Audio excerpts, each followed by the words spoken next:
del psicoanálisis multifamiliar y hablamos con colegas de Portugal, de Italia, de España, de Argentina también. Y bueno, la colega de Portugal, Paula Godiño se llama, es amorosa, es una psiquiatra que dirige el hospital de día del hospital más importante de Lisboa y está formada con nosotros en psicoanálisis multifamiliar.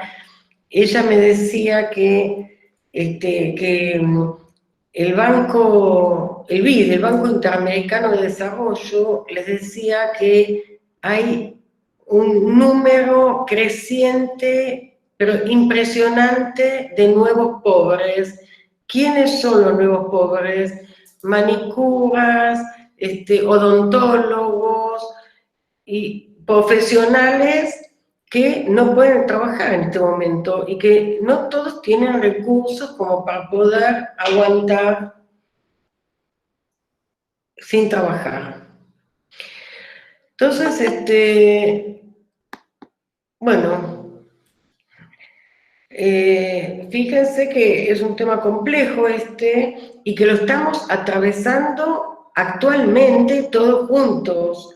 No todos, como dije en la primera reunión, no todos en la misma situación, no todos con los mismos recursos yoicos, pero lo estamos atravesando todos. Y bueno, nunca más actual, vuelvo a recomendar el poema de Bertolt Brecht, que recomendé en la primera clase, que me dijeron bien, que es algo así como: primero se vinieron a buscar a los comunistas, como yo no era comunista, no me preocupé. Después vinieron a buscar a los judíos, como yo no era judío, no me preocupé. Después vinieron a buscar a los maestros, como yo no era maestro, no me preocupé. Después vinieron a buscar a los vecinos, como yo estaba en mi casa, no me preocupé. Ahora me vienen a buscar a mí y no tengo a quién recurrir. Es decir, que el tema yo creo que estoy muy contenta con la decisión del presidente, y no quiero hablar de política, pero quiero decir mi opinión en este sentido. No quiero decir, no estoy hablando de a quién defiendo, pero quiero decir que estoy muy contenta con la decisión del presidente de haber decretado la cuarentena y habernos preservado. Ahora, ¿qué va a pasar de acá en más? No sé, pero el problema socioeconómico es grave, es muy grave. Los motines en la cárcel y los presos contagiados y la gente que empezó a circular es grave. Los hospitales están devastados hace muchos años, no hay insumos. Así que yo a todo el mundo le digo que más allá de la política que determine el gobierno, y el gobierno de cada país, porque me comunico con gente de distintos países, yo creo que uno tiene que tener un criterio personal también, ¿no? De ver si tiene que salir para trabajar, cómo puede cuidarse, cómo puede preservarse, y bueno, y más allá de lo que digan los políticos, los presidentes, está el criterio personal de cada uno y ver cómo hace si necesita trabajar con cuidado, ir a trabajar con cuidado, ¿no?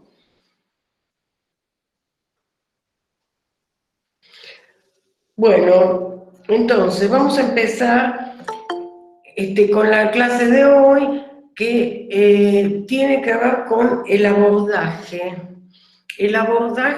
de las situaciones traumáticas. Como estuvimos trabajando en estas pocas clases, lo traumático no tiene representación palabra, son sensaciones, son vivencias, y más aún lo que estamos atravesando ahora, porque es algo inédito, y fíjense que hay una alteración en la temporalidad, porque por más que estamos encerrados en nuestra casa, la sensación es que en una semana pasan un montón de cosas.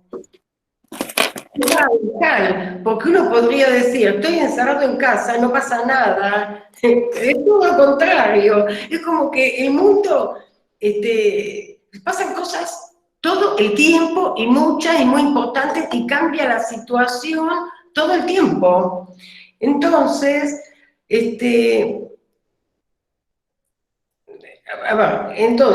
después voy a contestar. Primero voy a hablar de la clase y del abordaje. Entonces,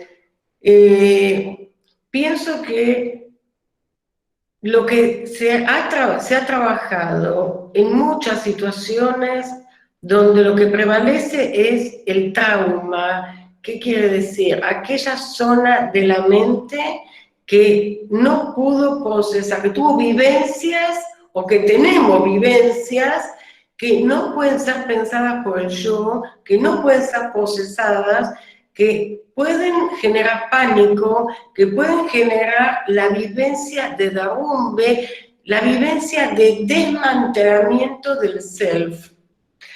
Es decir, que en las situaciones traumáticas lo que se rompe es la red de pensamiento, sensación, vivencia y palabra.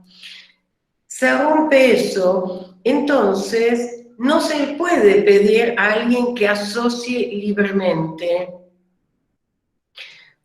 porque está roto justamente esa red que articula la vivencia con las sensaciones, con el pensamiento y la palabra. Y además con la complejidad de que nosotros también, los terapeutas, lo estamos viviendo. Entonces, es muy importante que el terapeuta no funcione como un espejo que devuelve interpretando lo que le pasa al paciente, sino que es muy importante el abordaje del campo analítico que desarrollaron los Barangé, psicoanalistas muy conocidos de la Asociación Psicoanalítica Argentina, pero que yo creo que se basaron en Ferenczi. El campo analítico es algo que se desarrolló acá en Argentina, el pensamiento del campo analítico es algo que el tratamiento se desarrolla en un campo analítico y que fue traducido a otros idiomas y fue muy tomado en otros países. El problema que tenemos con el pensamiento argentino es que tenemos muchos desarrollos y muy elevados, pero si no se traducen al inglés o al francés, resulta que nadie se entera. Estuve el viernes y sábado participando de un congreso latinoamericano sobre psicosexualidad, que fue en México, y una de las expositoras fue Jessica Benjamin, muy conocida en temas de género, y la verdad que su pensamiento es muy de avanzada, pero yo me encontré que había dado un curso de psicosexualidad, que ustedes tienen las películas, que las puse en mi página y en la página de Centro RACA, no, de la página de COWAP, de APA, donde me doy cuenta que estoy diciendo lo que los postulados de ella. Bueno, con los Barangé, en francés, ¿cómo? Entonces, la teoría del campo analítico, lo que sucede en el campo, es muy importante. Entonces, el analista no tiene que funcionar como un espejo que interprete lo que le pasa al otro. Si el terapeuta entiende de que también está atravesado por lo que estamos viviendo, las personas se van a sentir mucho más entendidas, más cercanas a nosotros, van a sentir como mucha más facilidad para poder ver cómo ponen palabras a lo que están sintiendo. Ahora, así como cambia, como no se trata del inconsciente de la neurosis, sino que se trata del inconsciente que no tiene representación palabra, y con el agregado de que lo estamos viviendo en este momento, no es un hecho acabado, el inconsciente mudo, gracias, Maggie, yo le puse ese nombre, inconsciente mudo, porque no tiene representación palabra, pero los efectos son muy evidentes. Entonces, en este momento, el agravante es que lo estamos viviendo y que no se terminó, y que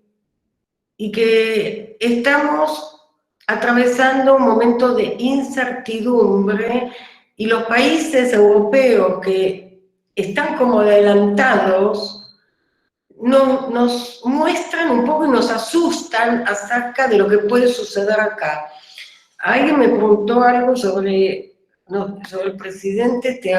A ver, yo creo que la actitud contenedora del presidente es súper importante, fue lo primero que dije, que yo agradezco que este presidente, que tengamos este presidente en este momento que estamos atravesando esto, y que haya tomado esta decisión donde prevalece el cuidado de la salud por encima de la economía. Ahora se va a tener que, todos nos vamos a tener que ocupar también de la economía, porque la gente está muy angustiada. Entonces, el tema es el abordaje. El abordaje es algo que todos los días nos estamos enfrentando a nuevas situaciones. Yo creo de que acá, a ver, felicito al presidente. De todos modos, creo que acá todavía no empezó lo peor. Lo están diciendo directores de clínicas importantes, está diciendo gente de salud mental, no quieren asustar a la población, pero lo peor está por venir. ¿Por qué? Porque no es que el sistema de salud en Argentina está mal, el sistema de salud está mal en Argentina, en Estados Unidos, en Italia, en España, en Portugal. A ver, el sistema de salud no se invirtió en casi ningún país en sistemas de salud. Escuchaba en Noruega, sí, hay países que son muy socialistas y que sí invirtieron en salud y educación, entonces hay muy pocos muertos, pero en general no se invirtió en salud, y además hay problemas socioeconómicos que no los vamos a analizar en este momento porque no es un curso de economía ni somos sociólogos, pero sabemos que todo eso influye en el estado emocional, no solamente de los pacientes, sino de los médicos que están en primera línea y de los terapeutas. Todo eso influye en nosotros y en cómo vamos a atravesar este momento. Entonces, el tema es cómo funciona la mente. Ay, a ver, cómo funciona. Primero voy a hablar y después voy a leer lo que ustedes dicen. Cómo funciona la mente del analista que está atravesado por las mismas angustias, por las mismas vivencias que estamos viviendo todos. Estamos apremiados y con los mismos interrogantes. Ahora, recuerden que no todos estamos con los mismos recursos yoicos, ni tampoco todos estamos en primera línea, porque puede haber médicos con muy buenos recursos yoicos, pero que están trabajando en primera línea. Entonces, tanto los terapeutas como los pacientes estamos interactuando en una vivencia, en una realidad que es con mucha incertidumbre, con un futuro incierto. ¿no? Y bueno, entonces, acá el tema no se trata de la atención flotante. Justamente la atención flotante, los que no son psicoanalistas, por favor que me pregunten, porque estos son términos psicoanalíticos, pero son muy fáciles de explicar y no es ninguna vergüenza no dar formación psicoanalítica. Hay gente que tiene formación en otras teorías. Pero la atención flotante es una herramienta del terapeuta donde el paciente va asociando libremente y a través de los sueños, lapsus, etcétera, se va viendo lo que irrumpe, lo inconsciente, el inconsciente reprimido que irrumpe. Pero ¿qué pasa con el inconsciente del trauma? No podemos estar nosotros en atención flotante porque el paciente no puede poner en palabras lo que está viviendo. Y además creen que están viviendo lo mismo que nosotros, porque todos estamos atravesando el mismo momento. Pero no estamos viviendo todo lo mismo. No es lo mismo el que tiene niños autistas, no es lo mismo el que tiene un adolescente que está aislado en su cuarto, no es lo mismo el que no sabe cómo va a pagar la comida, no es lo mismo el que no sabe cómo va a pagar los impuestos. Yo personalmente digo primero la comida y después se verá cómo se pagan los impuestos. Para el que está en esa situación es así. Entonces,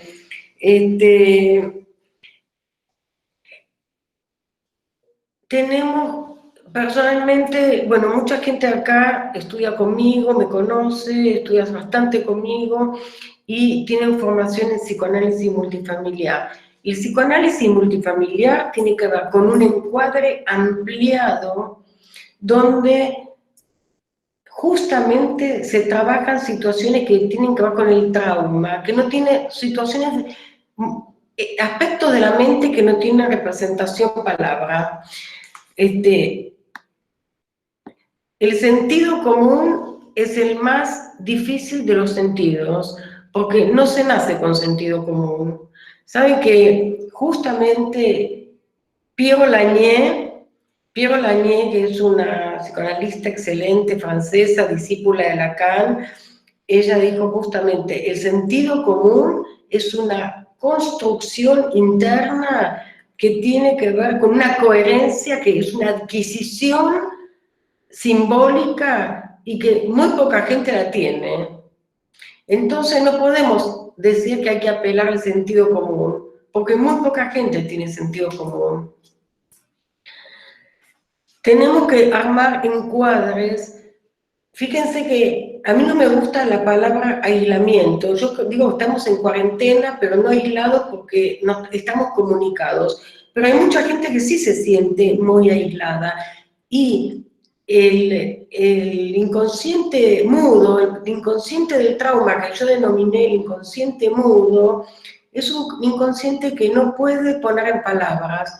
Para esos aspectos de lo que estamos viviendo, es importantísimo tener grupos. Así como estamos ahora compartiendo teoría, yo tengo un grupo de médicos y terapeutas que están en primera línea. Armé el grupo de colegas de psicoanálisis multifamiliar, porque muchos colegas que estaban están en Italia trabajando, o en Europa, cuando estaban moviendo miles y miles de personas. Y bueno, tenemos mucha relación porque nos conocemos hace años y bueno, y había una necesidad de saber cómo estaban. Es decir, que tengo un grupo multifamiliar infanto-juvenil, donde hay muchas familias con niños, pero tenemos que armar grupos terapéuticos, grupos para médicos y terapeutas que están en primera línea y que no pueden estar junto con otros pacientes, porque si una médica empieza a contar cómo tiene por ejemplo, un médico que es anestesiólogo, que me contó que para aplicar la anestesia se tiene que poner el traje de astronauta y que al paciente le ponen todo algo transparente con agujeros para entubarlo y que es dificilísimo porque llegar a entubarlo, bueno, una persona que tiene sus problemas, que está haciendo terapia porque tiene sus problemas, si escucha esto, creo que se desmaya, o que nosotros le generamos un trauma. Entonces, yo creo que los profesionales de la salud tenemos que tener nuestros espacios. Es muy importante compartir estos espacios. Los pacientes que no están en el ejercicio de la salud mental o la salud física necesitan otros espacios. Es muy importante generar grupos y es muy importante el análisis de los terapeutas y el análisis y supervisar. Es muy importante más que nunca porque se puede confundir esto de que a todos nos pasa lo mismo. Y se pierde la distancia, necesaria terapéutica. Ojo, la distancia que hoy es otro tipo de distancia. Estamos todos en el campo, estamos todos pudiendo sentir esa incertidumbre que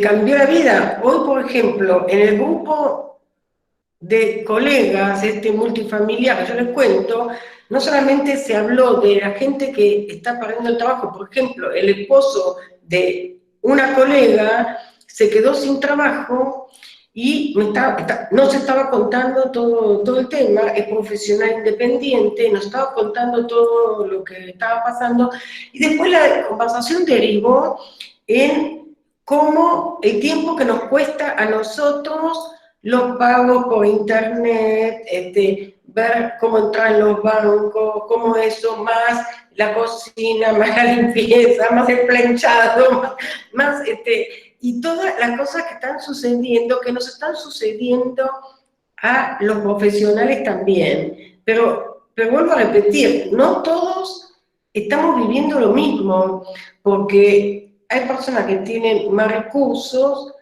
yoicos, y otras que tienen familias disruptivas, bueno, entonces, es muy importante generar los grupos, ¿por qué los grupos?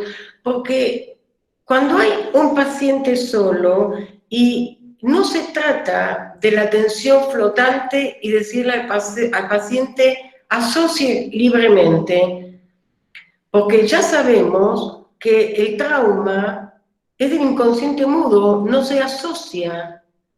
Entonces, ¿cómo se trabaja esa zona muda de la mente?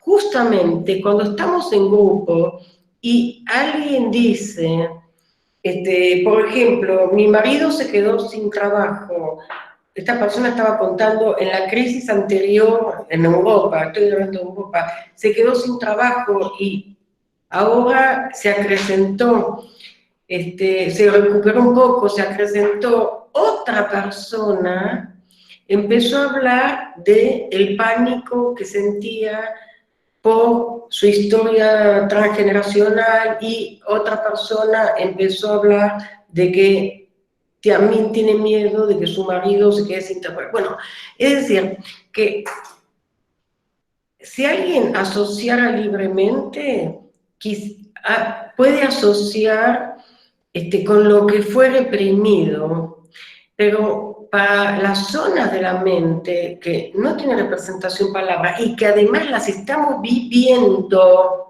insisto con esto, el trauma es un acontecimiento que sucedió. Esto es como el trauma acumulativo de Masood Khan, algo que sigue ocurriendo y que no sabemos cómo va a terminar ni cuándo va a terminar. Para eso, lo que es importante es escuchar a otros Y no es autoayuda. La participación de los otros funciona, Jorge García Badaco decía que funcionaba como una mente ampliada. Lo que van diciendo otros va funcionando como asociaciones, pero en lugar de que sean de la misma persona, son asociaciones de distintas personas, por supuesto, en tiempo real. Y esto, el trauma se escinde, el trauma no se reprime, el trauma tiene un contenido escindido. Entonces, lo importante que lo que van diciendo los otros va justamente poniendo palabra a sensaciones que quizás tengo yo y que yo no las pude decir, pero el otro pudo decir esas sensaciones que me tocaron algo profundo mío, y quizás yo puedo decir algo, ahí está, genera resonancia afectiva, surge un entramado simbólico, un entramado con un sentido representacional, con un sentido ideico, exactamente. Entonces, y además la gente se siente aislada, y cuando se rompe la red de sensación, vivencia, pensamiento y palabra, se pueda romper el sentido del futuro y la gente puede sentir que se corre riesgo la consolidación del self y que se puede romper la unidad del self. ¿Qué quiere decir esto? La gente puede sentir que puede psicotizarse, que puede derrumbarse, que puede destruirse. Entonces, en una red donde hay terapeutas, esto funciona en muchos sentidos, no solamente poniendo palabra a las vivencias, sino recomponiendo esa red representacional que puede estar rota por agujeros o rota totalmente. Entonces, además, piensen que en las situaciones traumáticas nos toca a todos situaciones del desamparo, que nos toca aspectos infantiles y donde justamente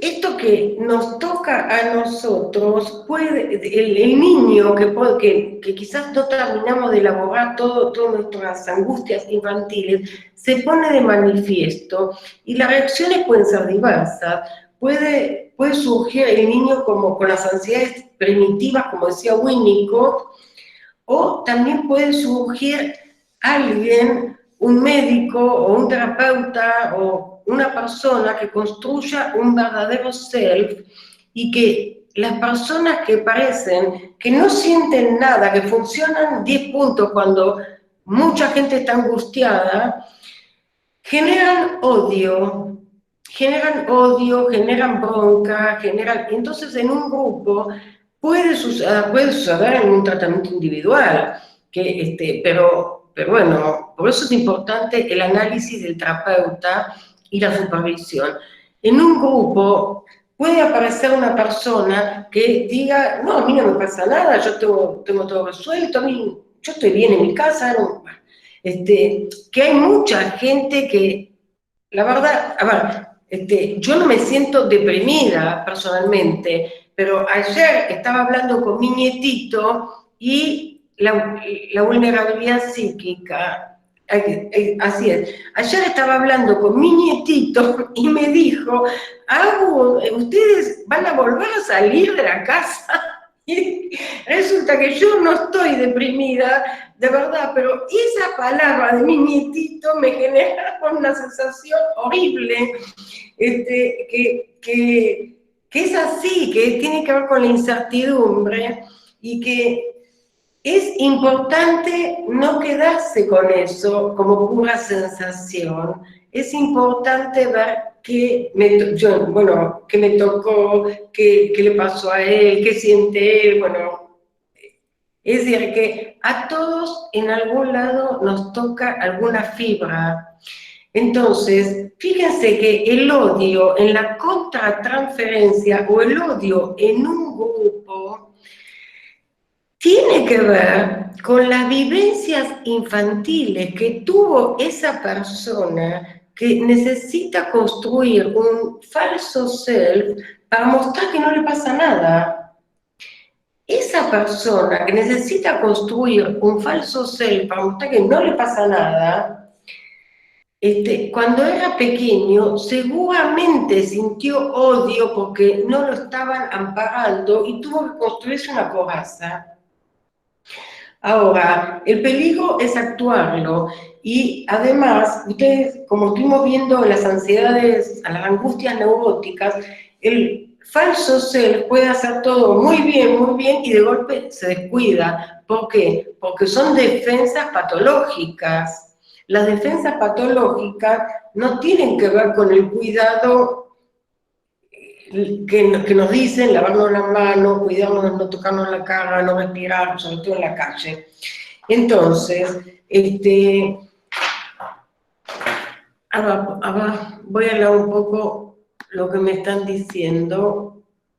A ver, voy a empezar de acá arriba. Bueno, por supuesto que la presencia del presidente, la disposición del presidente de cuidarnos fue muy contenedora. Ahora, yo estoy escuchando a médicos, a emergentólogos, que los hacen trabajar, no digo el Estado, clínica, lo que sea, y no tienen ni barbijos. Entonces hay que ver caso por caso.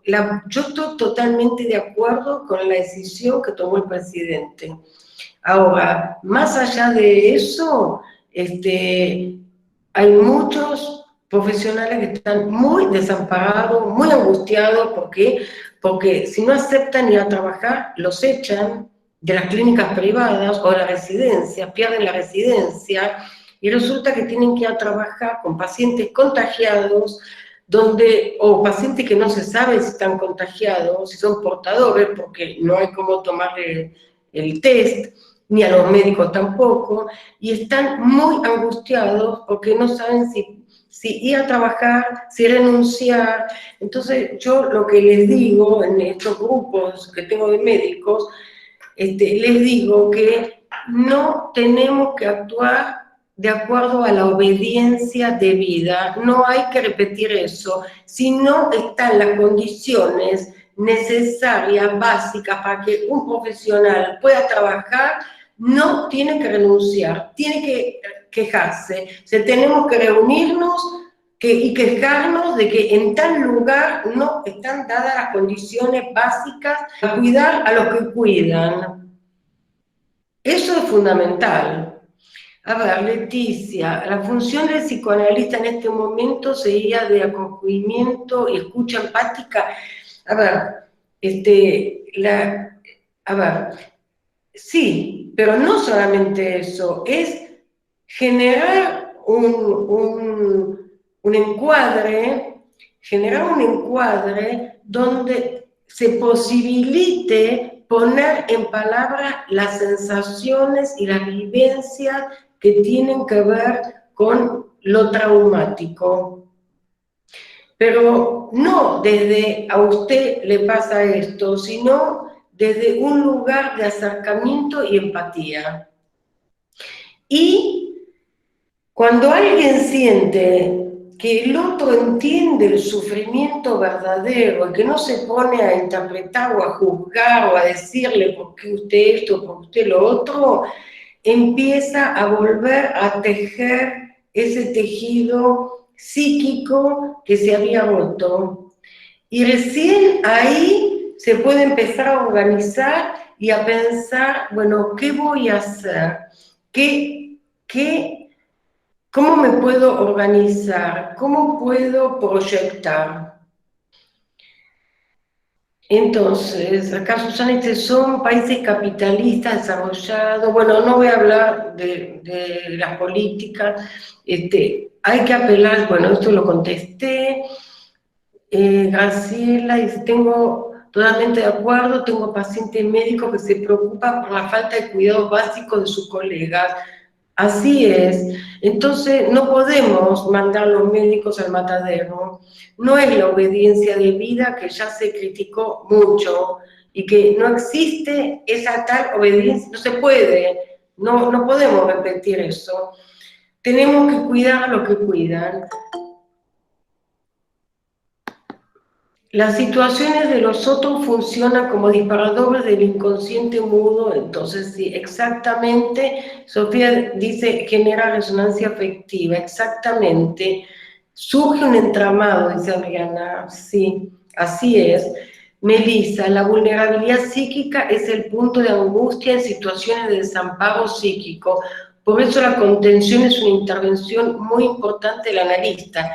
Exactamente, lo que pasa es que, vuelvo a repetir, los analistas estamos atravesando lo mismo y hay analistas que están viviendo solos, hay analistas que están en la tercera edad y que no tienen respaldo de ningún hijo, que no tienen, que la jubilación no les alcanza, que hay pacientes que están dejando los tratamientos, es decir, que hay terapeutas que están en situaciones de desamparo también. Acá, Rocío, ¿por qué generaría odio y no tristeza? Bueno, a ver, no, surgen muchos sentimientos, pero yo me estaba refiriendo a las personas que construyeron un falso self y que se muestran como, a mí no me pasa nada, a mí esto no me afecta, a mí no me afecta en ningún sentido. Entonces se distancian tanto del otro que generan odio en los grupos. Yo no digo que no haya gente que no siente tristeza. A ver, el falso ser de algunos generaría odio y no tristeza, por ejemplo, ese a mí no me pasa nada. Bueno, en general no da tristeza, salvo que sea alguien que evidentemente está destruido, que todo el mundo sabe que está destruido y dice a mí no me pasa nada. Entonces genera tristeza porque aparte es tan evidente que tiene una ceguera, pero en general el que se postula como a mí no me pasa nada, bueno, en general puede generar odio y tiene que ver con el odio que sintió esa persona que armó el falso self cuando era niñito, cuando era pequeño, y los padres no pudieron cuidarlo y sintió mucho desamparo.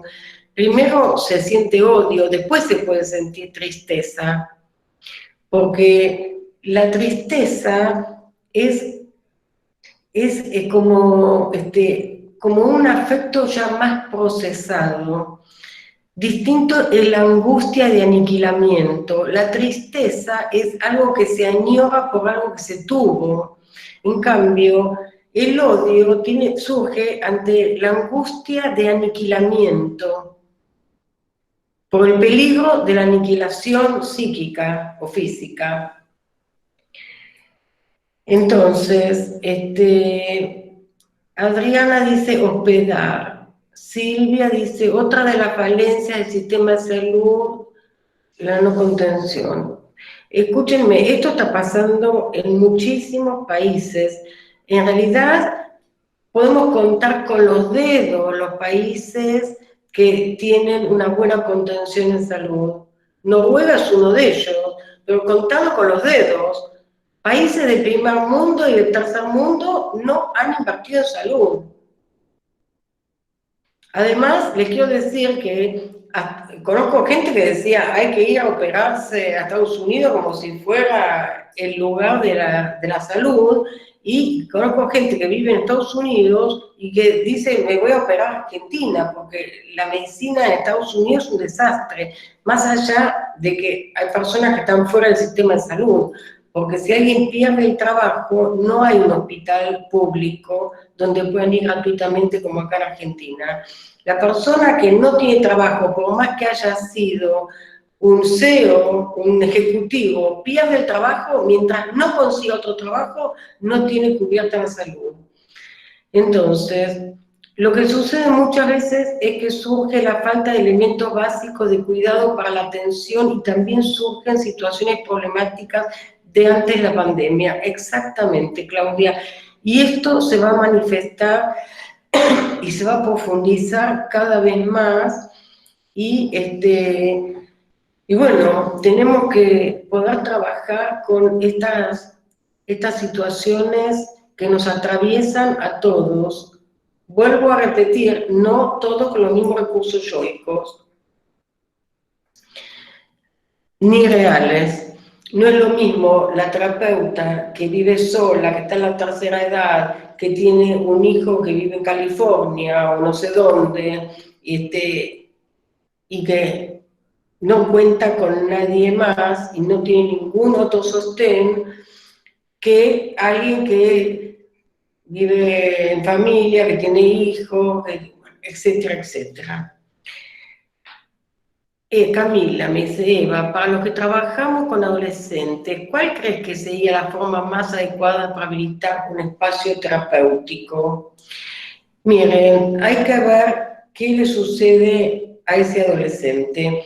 Hay adolescentes que pueden, que están muy enteros, que siguen estudiando, que se siguen comunicando con sus amigos, pero hay adolescentes que estaban mal de antes de la pandemia, que no se comunicaban, que estaban aislados.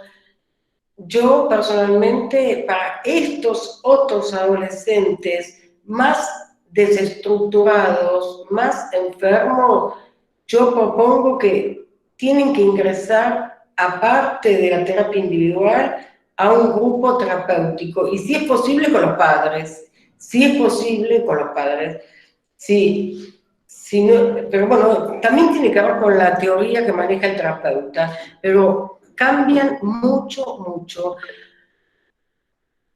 Entonces, ¿qué otras preguntas? A ver.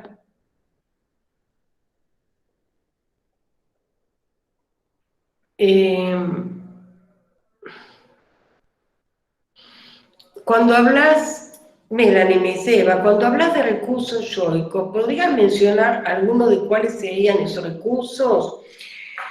Miren, es muy buena pregunta. El tema no es solamente cuáles son esos recursos, sino cómo se construyen esos recursos yoicos, que algo estuve hablando en la clase pasada. ¿Cuáles serían los recursos yoicos? Bueno, un recurso yoico importante es poder contenerse a uno mismo, poder tranquilizarse. Cuando alguien cae en momentos de pánico, poder generar, retomar la esperanza, poder retomar proyectos, poder...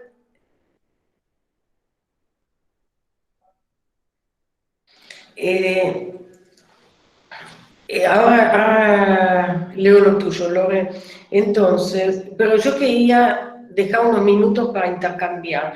Pero bueno, es decir, que un recurso yoico es poder retomar experiencias pasadas donde uno pudo contar con uno mismo, o tener una red de contención, o tener amigos, o tener familiares, donde uno puede recurrir, porque hay gente que tiene muchos familiares, pero resulta que no se comunica, que no puede aprovecharlo como si fuera un recurso. No quiero decir usar al otro, quiero decir tejer redes.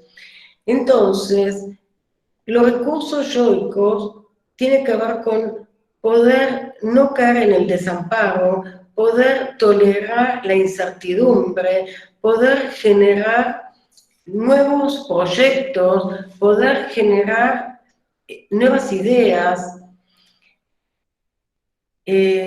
Bueno, todo eso tiene que ver con recursos yoicos.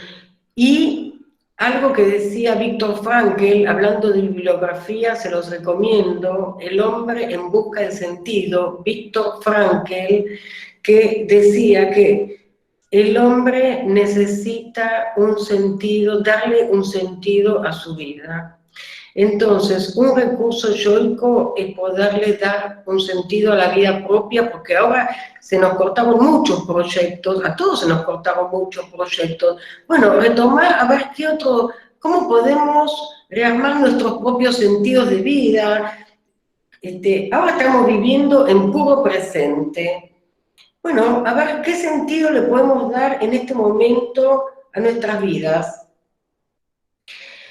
¿Cómo se trabaja con el personal que trabaja con adultos mayores con estrés diario? ¿Cómo se trabaja allí? Bueno, la verdad que, miren, personalmente les voy a decir que, a ver, yo justo antes de la cuarentena entregué un libro, mi noveno libro, a la editorial, que es un libro sobre psicosomática infanto-juvenil, y justamente en el libro yo cuento que cuando yo empecé, después de recibirme, para entrar a un hospital y tener práctica, entré donde pude. Entré en un excelente hospital, era el hospital israelita donde el director de psicopatología era el doctor Ricardo Abenbourg, miembro didacta de Abdeva, especialista en Freud. Es decir, entré en un excelente lugar, pero tuve que entrar en interconsulta médica hospitalaria. Y me llevaron, tenía que ir a cirugía, tenía que haber pacientes infartados, bueno, y en una de las interconsultas, los médicos pedían, cualquier persona que deliraba, pedían interconsulta. Y bueno, y fui a una interconsulta, sí, excelente, Ricardo Abenbourg, falleció hace poco, hace un año, un maestro. Bueno, fui a esa interconsulta y me encontré con una señora que no sé, tendría entre 80 y 90 años, que estaba al borde de la muerte y estaba delirando. ¿Y qué deliraba? Yo les voy a ser sincero, pensé, ¿para qué me llamaron? Era una persona que se estaba muriendo. Yo digo, ¿qué puedo hacer acá? Y la escuché.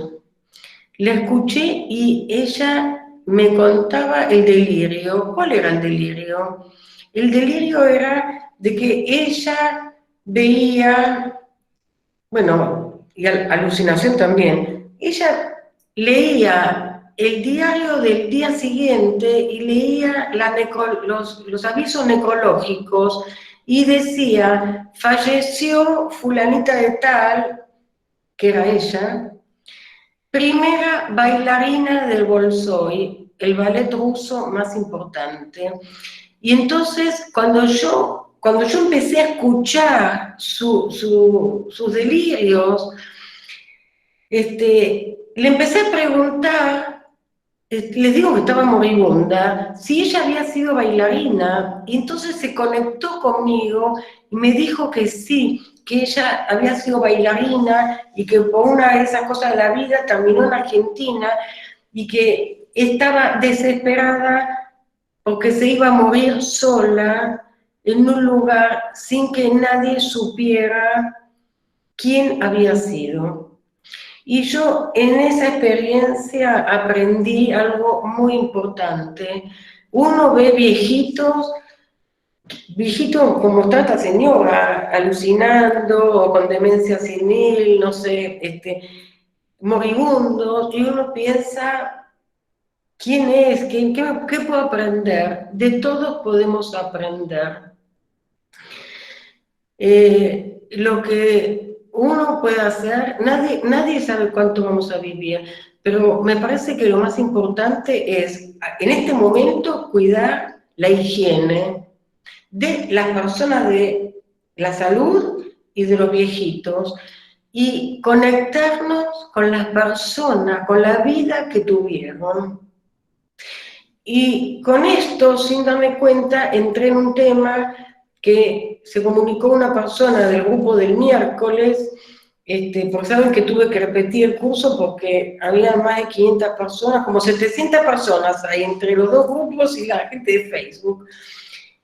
Y me pidió si podíamos trabajar el tema del duelo y cómo se manipulan los cadáveres y todo eso, porque le está tocando por casos que está trabajando. Entonces, bueno, hoy sería nuestra última clase. Yo quería saber cómo les resultó, si les interesaría seguir, qué temas, qué rescatan de este curso. Quería un poco que dialoguemos y escuchamos a ustedes.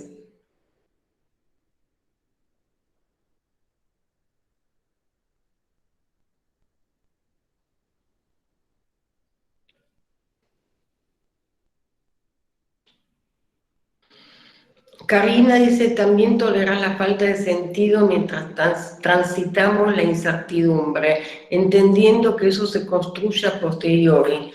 Sí, pero lo importante es poder darle un sentido a nuestra vida hoy, ahora, que quizás no va a ser el mismo sentido que uno tenía antes. Por ejemplo, veamos un ejemplo, yo qué sé, yo tenía la fantasía de publicar este libro este año y bueno, y dónde presentarlo, etcétera, etcétera. Es un ejemplo. Hay otra gente que cada uno tenía su proyecto o muchos proyectos. A ver, voy a leer lo que me están diciendo. Me gustaría seguir dentro de la urgencia sanitaria. Sí, bueno, si pudiéramos seguir sería genial. Bueno, qué suerte que soy clara para hablar, qué bueno. Me gustaría profundizar. Carolina Motos, trabajar la clínica dentro de la urgencia sanitaria. Susana, seguir porque brindas herramientas valiosas para interactuar con el otro y ayudar en este tiempo tan crítico. María Luz, muy interesante el trabajo de la teoría con la práctica. Luciana Jardino, ¿qué tal, Eva? A mí me interesaría continuar y conversar sobre los tratamientos con niños en este contexto. Graciela Aragones, muchas gracias por tus aportes, compartir cuidados y experiencias en este momento fundamental. Bueno, yo creo que les quiero decir una cosa, que yo les agradezco mucho porque para mí también es importante compartir con ustedes, justamente por esto que estamos diciendo, porque, porque es mi manera de sentir que estoy colaborando. Y bueno, yo elegí esta profesión por una vocación profunda que tengo y realmente para mí estos espacios también son muy enriquecedores, muy importantes, por eso me gusta más cuando ustedes me preguntan o comentan o aportan. Bueno, el tema del embarazo y el coronavirus, eso es muy angustiante porque ustedes saben que la gente está tratando de evitar de ir a atenderse a los hospitales o sanatorios, pero las parturientas tienen que ir a tener los bebés y el estrés con el cual una mamá, con todo lo que significa el parto, el estrés con que va una mamá ahora a tener un bebé, el miedo a contagiarse, a contagiar al bebé, imagínense cómo tenemos que poder trabajar esto para que puedas contenerla y que no le transmita todo ese estrés, ¿no? A través del pecho, y que por supuesto que no se contagien. Bueno, escúchenme, vamos a hacer una cosa. Yo voy a seguir la semana que viene para no poner todos los mails de vuelta, porque para armar esta plataforma tuve que completar todos los mails. Ahora ya los tengo. Entonces, vamos a tener otro encuentro la semana que viene. A mí me gustaría hablar del tema del proceso de duelo, porque justamente en los distintos países se manipula de distintas maneras los cadáveres. Es un tema que está empezando a surgir acá en Argentina. También surgió con el cadáver que trajeron de Estados Unidos. Bueno, hay todo un tema de los ritos, de las religiones, y cómo se trabaja el duelo con una familia que no puede ir ni a despedirse de su familiar cuando lo internaron porque estaba con coronavirus, ni puede ir al entierro, bueno, no hay velatorio, ni puede ir al entierro y que quizás lo creman. Entonces, ¿cómo poder trabajar con estos duelos? Lo dejo abierto y bueno, nos vemos el martes que viene y después vemos, ¿sí? Bueno, un abrazo a todos.